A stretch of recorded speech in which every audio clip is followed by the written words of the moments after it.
located at what we now know as 27 Mile Bluff, 27 miles north of here. If you're familiar with the area, it's past the Land and Satsuma Axis off of Highway 43. They tried colonizing the area. They built the first Fort Condi, so the one that we all left from today is only a replica, built in 1976. But the first one was built at 27 Mile Bluff as a wooden structure. They get their crops planted, and they're getting familiar, and then they realized that they needed more supplies and some ladies to help start their families. So they wrote a letter to the French king, asking for more supplies and some wives. Well, the French king obliged, sending both the ladies and the supplies on a ship called the Pelican. So our founding mothers actually got nicknamed the Pelican Girls. But unfortunately, they stopped also in Havana, Cuba. And just like Mr. D'Iberville, some of our founding mothers contracted yellow fever. Now, yellow fever, if you're unfamiliar with it, has a number of symptoms, but the two most self-explanatory ones are you turn a grotesque shade of yellow and you get a really bad fever. Now, past that, prior to us having cures for this disease, it was very nasty. And so I will not describe the symptoms to you. If you would like to know more about the symptoms of yellow fever, I'll be glad to tell you at the end of the tour, but I'm not on a microphone. I don't know who's squeamish on board, but what you do need to know is that it's a very fatal and just a very horrid disease. And so our founding mothers get from Havana, Cuba to 27 Mile Bluff. They get married, and then they started spreading this disease like wildfire.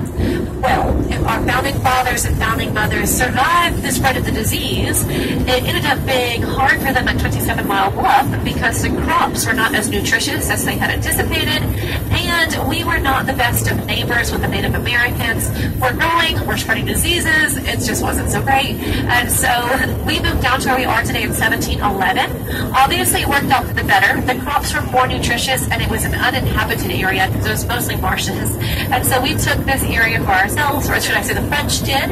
And if you're wondering what is at the original location of Mobile, it's a historical marker and a whole bunch of trees, so it didn't work out for anybody. However, every 100 years, we do celebrate the fact that we began there. And so they had the first celebration in 1902, 200 years after we were founded. Then we had the second celebration in 2002. Obviously, with patterns, our next one will be in 2102. I do not plan on being there, but I certainly hope that they all enjoy their celebration when that rolls around. Now, do I have any Star Wars fans on board? Oh, there they are. Oh, wow, lots of hands going up.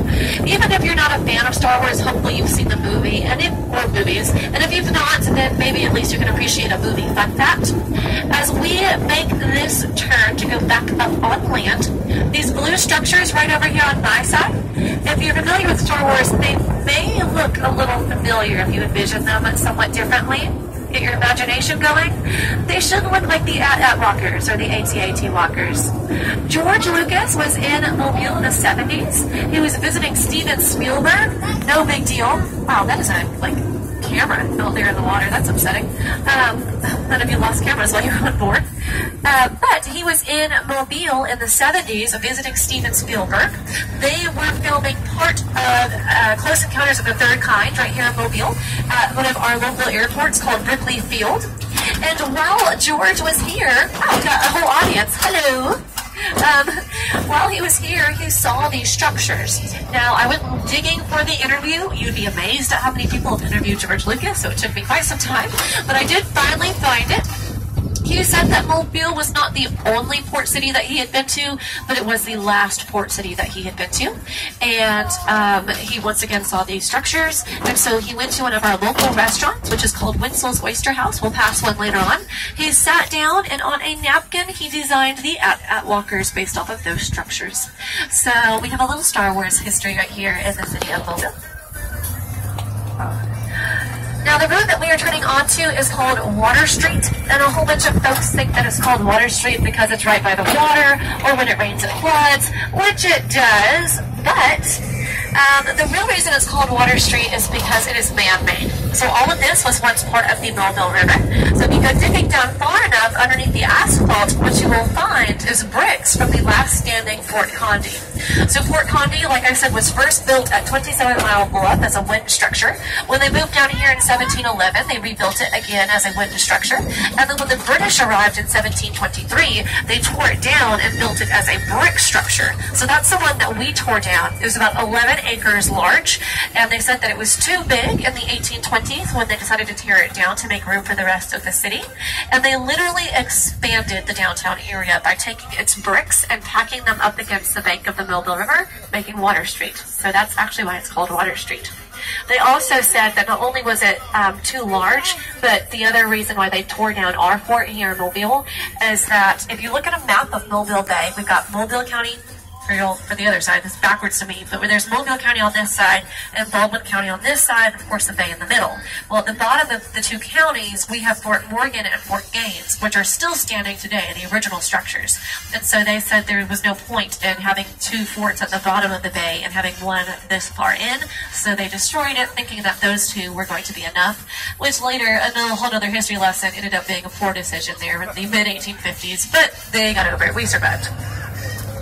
So as we go down Government Street, which is what we're on right now, I'm going to be chatty Cathy, pointing out this and that, but what you may want to pay attention to is if you can see some beads hanging in trees or on our street signs.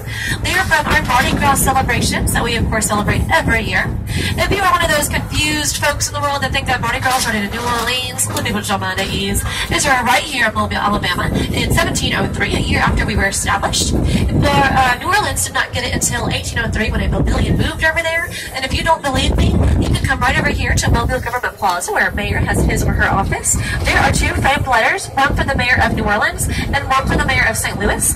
Every year, these mayors have to write our mayor a letter asking for permission to hold Mardi Gras celebrations in their cities, because we hold the right to Mardi Gras here in the U.S. So we began it as a celebration for the fact that we were not going to starve as a colony. Obviously, we don't have that problem anymore, but we do keep up the tradition. We have done so for over 200 years. There's some beads over here in these trees if you look closely enough on Captain Chris's side. And also on Captain Chris's side, where this pretty fence is, this building that we're passing is Mobile Carnival Museum. Same thing as Mardi Gras. And those two funny looking characters out there are not clowns, they are Folly. And what they are holding are not balloons, they are holding blown up pig and cow bladders. So the gold ones are pig bladders, the silver ones are cow bladders. They represent two different mystic societies here in Mobile. And we have Folly go around and chase Death, a gentleman dressed in a skeleton costume, and try to beat him with these blown up bladders during Mardi Gras. I never told you we were normal, but we're humble, so please don't hold it against us. This building right here on my side is Barton Academy. It was built in 1835 and finished the very next year.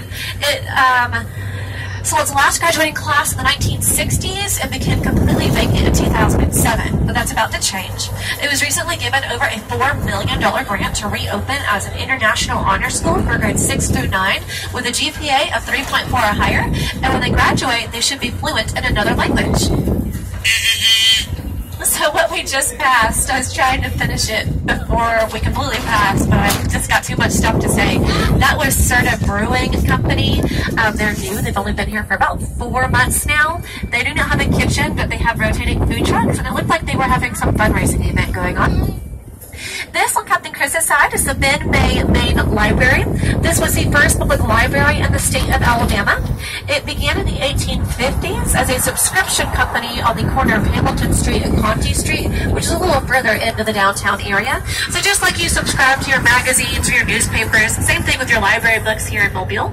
But finally, our Mobilians were adamant that they got their own library. And so the building that we just passed is younger than the library systems. It was built in September of 1927. Now the libraries here in the state of Alabama, beginning in June, are going to make us, are going to require us to make reservations to go to the library. Did y'all hear about that yet? Yeah. So just like you would make reservations to go to dinner, you're going to have to make a reservation to go to the library. Just because they're always booked. Aha! Captain Chris really wants me to put that joke on the shelf. But I just said that it was too novel. I'm done. Longest 3 in a row, I promise. So right here on Captain Chris's side, this is one of our local grocery stores. It's Greer's Grocery for the Greer's family. They've been in business for a little over 100 years now. It's like 102 years now, I think I want to say. And they are in their 6th generation of management. I do not like my family enough to be in business with them for 100 years. So I give them props for being in business for so long.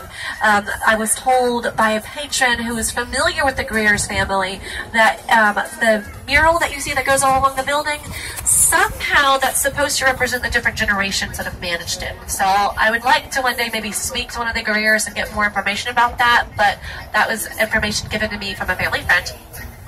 And Greer's, just like how a lot of national chain grocers like Publix and Walmart and other ones are now either collecting your groceries for you and having them ready or delivering them for you, Greer's was the first one in the Mobile area that started that.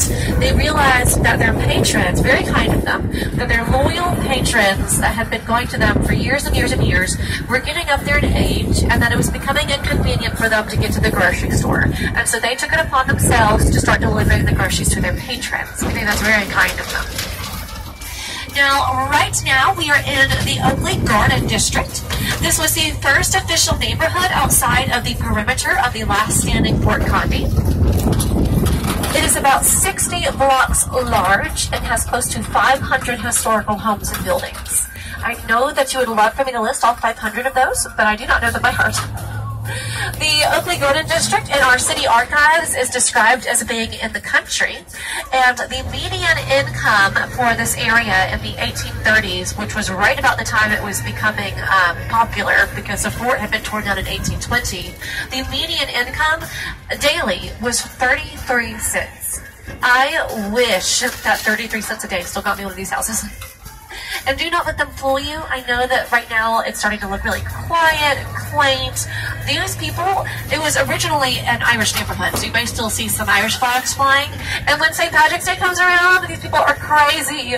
We could not get the deck boat onto this road during St. Patrick's Day. We had to find a different route. So they were out here having a great good time. Speaking of, coming up on Captain Chris's side is going to be an establishment, so y'all feel free to wave at them. This is Callahan's Irish Social Club. They've been here for over 70 years. They were named by Esquire magazine the best bar in the South. Excuse me, in the South in 2017. And in 2016, they were named the best burger in Alabama by USA Today. She said that she just talked about a few minutes ago, so that's really great. Now, we don't really have any tourist traps, as I like to call them here in Mobile. Our restaurant prices in the downtown area really should not be higher because of tourists. We're still kind of a smaller city. Our tourism industry is growing, but we're not quite there yet. However, if you were looking for a locals-only restaurant, that would be Callahan's, because they're kind of tucked away in a neighborhood. Now, right over here on Captain Chris's side, this White House with the purple shutters. If you look in between the two front doors, you're going to see a shield and a white ribbon. The second line of the white ribbon says Young and Keenan. The Young family was the first family to ever live in the home. The Keenan family was the family that lived in the home when it was awarded its shield. And so if you wanted to play a scavenger hunt looking for my list of 500, just find a shield. That is a list of the 500 homes and buildings. The shield is part of our Historical Preservation Society. It means that your house is at least 75 years old, as close to its original architecture, and is located in one of our historical districts. So there's 6 of them. Church Street and Church Street East, Old Dolphin Way, Oakley Garden District, Africatown, and, oh gosh, I'm missing one more. Old Dolphin Way? I don't know if I just repeated that one. Oh my goodness! Hi! Bye! And obviously very friendly to that. And so to get one of the shields, you have to apply. The applications are only open in March, so they're already done for this year. They're $125. If you get a shield, you have to meet this very long list of criteria for your home. They do not go inside of your house, just the outside of it, but the list is still very intensive. And as long as you meet everything on the list, you're then given a shield, and you get your house hyphenated with your last name and the first family's last name, so that's pretty cool. You do not get a monetary award, but your home does go up in property value, so that's something. This park over here on my side is Washington Square. Not too much historical information, just a nice little park established in the 1850s. But the oak trees, everyone's favorite is always the one that gets really close to the sidewalk, but the oak trees in Washington Square and the oak trees all throughout the downtown area are actually historically protected, just like some of our homes and buildings. And so if you go cutting down one of our oak trees without permission, you could face a minimum fine of $500. So we are not the only crazy southern city that does this. Savannah, Georgia does it as well, but I don't really know too much about their trees. Our trees have a long list of reasons as to why we do not cut them down, but the top three are: one, they're pretty. I'm sure we can all agree with that. Two, they maintain the ecosystem here in the downtown area between the little wildlife and the people that live here, and they provide great insulation. So in the middle of June and July and August and so on, our summers are over 100 degrees. The homeowners of this area, I'm sure, appreciate the fact that with the trees insulating the area, their air conditioning bill is not as high as it could be. Still probably pretty high, but not as high as it could be. And as we make this turn down Government Street, Captain Chris is going to turn right, but if you look to your left as he makes the turn, you're going to get to see down Government Street how the trees create a beautiful canopy. Sweet Home Alabama, which is a magazine here in the state, of course there's a magazine called Sweet Home Alabama, named Government Street one of the most beautiful roads in the state because of the way that the oak trees create a canopy over them. Now, my next fact I like to point out way ahead of time, but I will go ahead and start to tell you about it, and then at the end of it, hopefully you'll get to see what I'm talking about. There's this color that has a history here and along the Atlantic called Hate Blue. I'm going to give you a visual representation here in just a few moments. Hate Blue has different histories between us and, like, say, Savannah and the Carolinas. The color is coming up on this White House right here on Captain Chris's side on the ceilings of the balconies. So if you can see the ceiling color on either balcony, both top and bottom, that's what Hate Blue looks like. It's kind of like a turquoise or really, really light blue. Other people have different names for it, but we call it Hate Blue. And the story that you will hear of, like, say, in Savannah or the Carolinas, is that Hate Blue is supposed to ward off hates. There were different African cultures that came to the Americas, and in these specific cultures, yes, sir. You know, okay, I think you're right. They believed that hates were evil spirits, and to ward off these spirits, they would paint their door frames Hate Blue so the hates could not enter their home. Well, we here in Mobile have a somewhat different version. We are warding something off, but we're not painting it over our door frames, we're painting it on our ceilings. And what we are warding off is not hates, we're warding off pests. And so, like dirt daughters, wasps, spiders, mosquitoes, supposedly they would confuse it with the sky. So a spider's not going to go in the middle of the sky to make its web. Old wives still don't really know if it's true or not. I've had some people on board that swear that it's true. I've had some people on board that say that's not true. Who knows? But that's what they believed. And so they would paint their ceilings this color as a pest control, essentially. Now, unbeknownst to the rest of the country, Alabama is actually more technologically advanced than they like to think that we are. And we do have pest control here now. However, homeowners still like to keep up their tradition of Hate Blue. So you might see that throughout different historical places here in Mobile. We also have a Hate Blue brewery. We like to drink in the city. So I already pointed out one brewery. We've got another one called Hate Blue Brewery. And they have collected old 40s and 50s trucks, and they fix them up. They make them look like they're roasted, but of course they're not. And then they're also painted Hate Blue. So you know which company it is as soon as you see that truck. So right now, to Chris's side, this is Moe's Barbecue. They are from Tuscaloosa, but they finally came down to Moe's, so they're kind of scattered all across the state, I think into Georgia as well. They have what is called an Alabama pulled pork sandwich. It's pulled pork, a white sauce, and a red sauce, and coleslaw. At first I was like, that's not how you eat barbecue. But what I realized is that means you never have to put your sandwich down to take a bite of coleslaw. So that's exactly how you eat your barbecue. And if you go over there, excuse me, I don't know where that came from, if you go over there, and you tell them that the duck sent you, I'm not guaranteeing that it will get you a discount, but on our normal tickets, we're supposed to have coupons. We ran out. I'm sorry, we're ordering new ones. But if you say that you want on the ducks, they might give you that coupon discount still. My side, the maroon one and the light blue one, The maroon is the OK Bicycle Shop, and the blue one is Liquid Lounge. The bike shop is misleading. That is not a bicycle shop. That is a taco shack. And Liquid Lounge is a sushi bar, but it doesn't matter which one you go to because they work out of the same kitchen. So you could ask for the opposite menu. I know that sounds strange, having tacos and sushi from the same kitchen, but they know what they're doing. Now, right here on my side is Winslow's Oyster House. This was started in 1938 as a 6-stool oyster bar. It is now 2018. They are up to 9 stools, so they've expanded. And they also go as far north as Pennsylvania now, but that's the original location.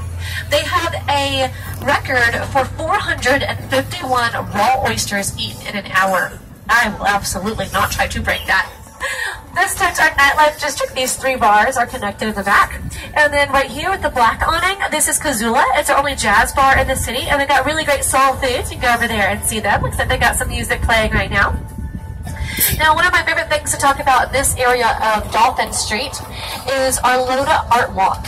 It is every second Friday of the month, so it will be a week from this Friday. It starts at 6 p.m. It's a free event appropriate for all ages. Our art galleries are open for free. Restaurants stay open late. Bars open early. You can buy art, admire art, listen to live music everywhere. There's magicians on the sides of the road. It's lots of fun. And we love art so much that we put it on the side of our building. So right here on Captain Chris's side, please don't go home and say that's graffiti. That's actually city approved. We do not just let people draw on the sides of our buildings here. Mobile. They have to get permission. They go to the city, get a permit. They tell us what they're going to paint, and then they're given an area that they're allowed to make whatever it is that they've been given approval for. We've got another one coming up over here on my side. It's called our Famous Faces Wall. All of the artists are deceased with the exception of one. Can you figure out which one is still alive over here?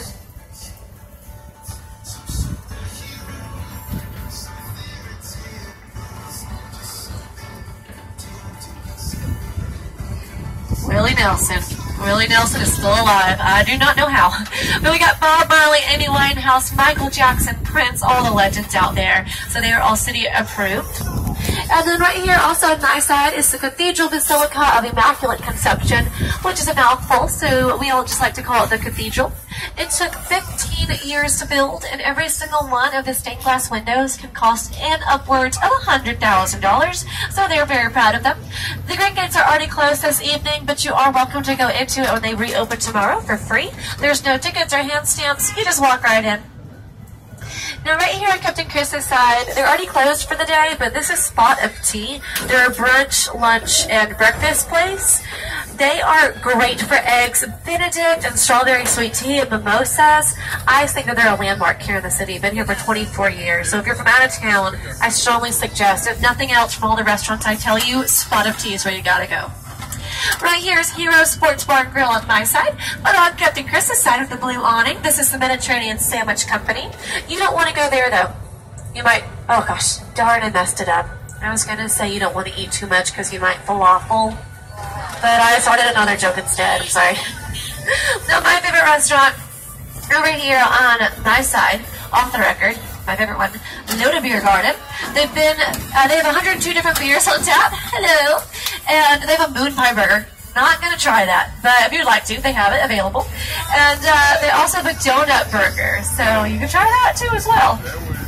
Now right here is Montego's Caribbean Cafe and Bar. I love their fish tacos. I've never gotten anything else, so I couldn't tell you about what else they have. I don't even need a menu. It's fish tacos or nothing at Montego's. Now, right here on my side is the Will. I got a couple more things. This is Soul Kitchen. It's a local concert venue, one of 2 that we have downtown. And then the blue awning. This is the A&M Peanut Shop. They've been here since 1947, but their owners are nuts.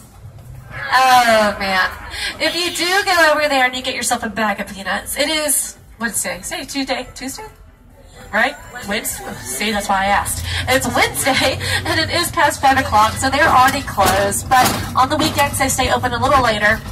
If you go over there and you get yourself a bag of peanuts, if you walk right down here to this place, this is Bienville Square, named after D'Iberville's brother. But locals know it as Fat Squirrel Park. So you get yourself a bag of peanuts, you toss the peanuts out to the base of the trees, and the squirrels will come running right down to you and take the peanuts right out of your hand. They love people, and they love being fed, so they're very used to it.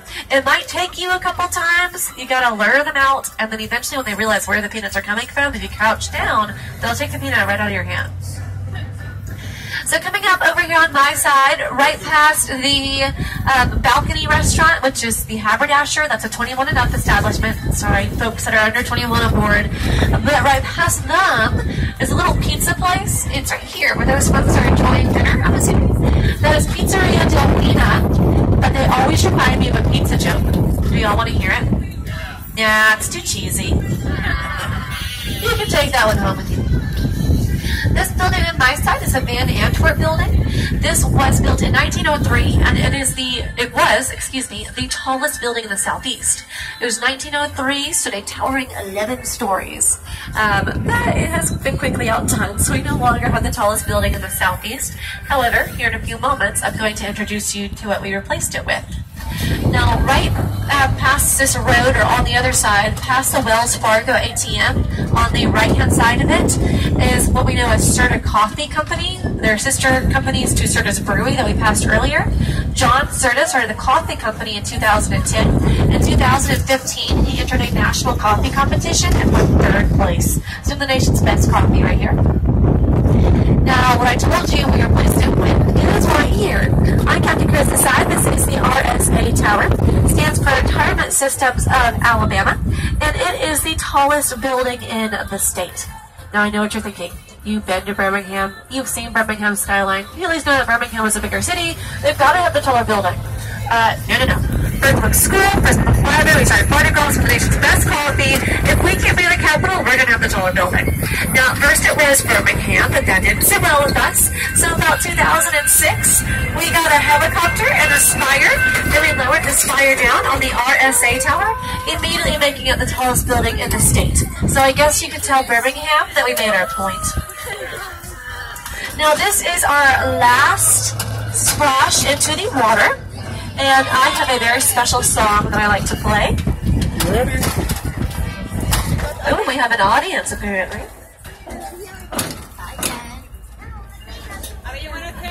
For those of you that may not know, this is our state anthem.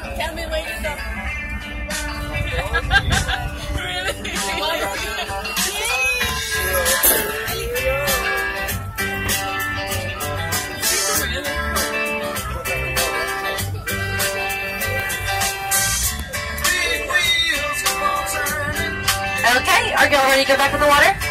Here we go.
Closer to right now is Austal. You can probably see the name kind of written all over these buildings.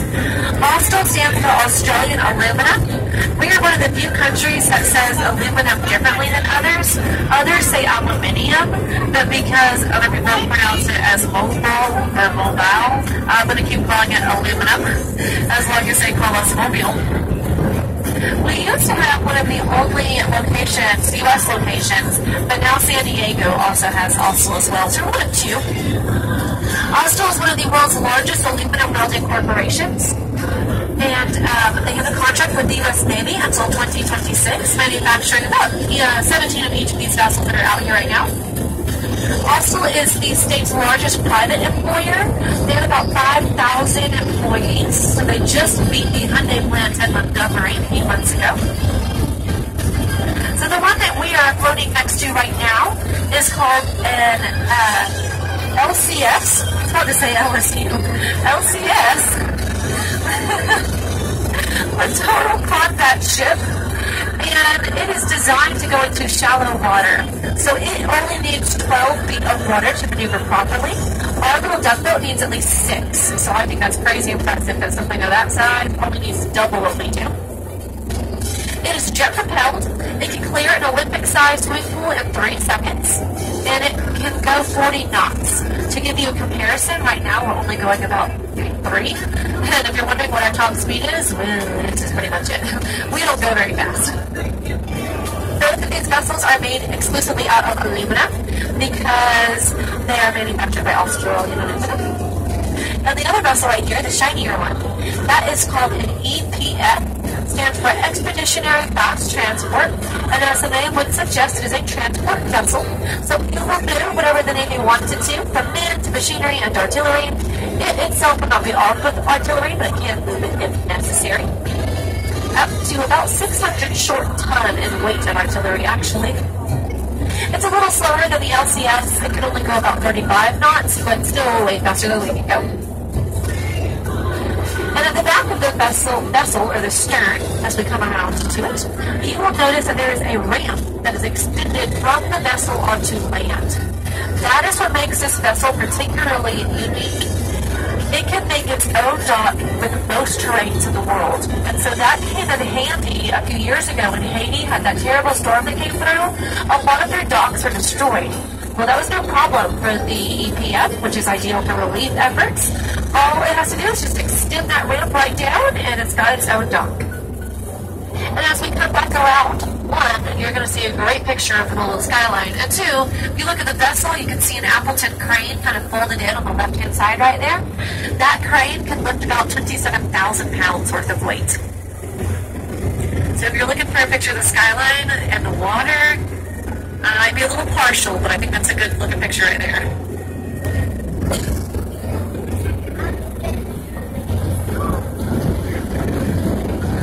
Another appropriate song now that I think about it, which I'll explain as soon as I put it on.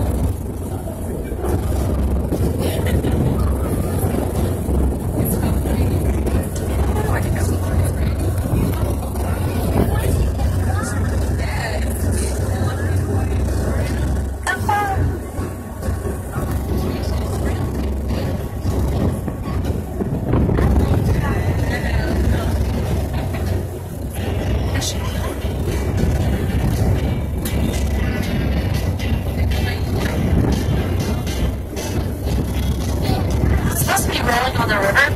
Because you're literally rolling on a river. Our wheels never go up. Now the LCS, the first vessel, cost about $420 million. Neither of the vessels will be painted. The paint would weigh them down about 10,000 pounds, causing them to be slower in the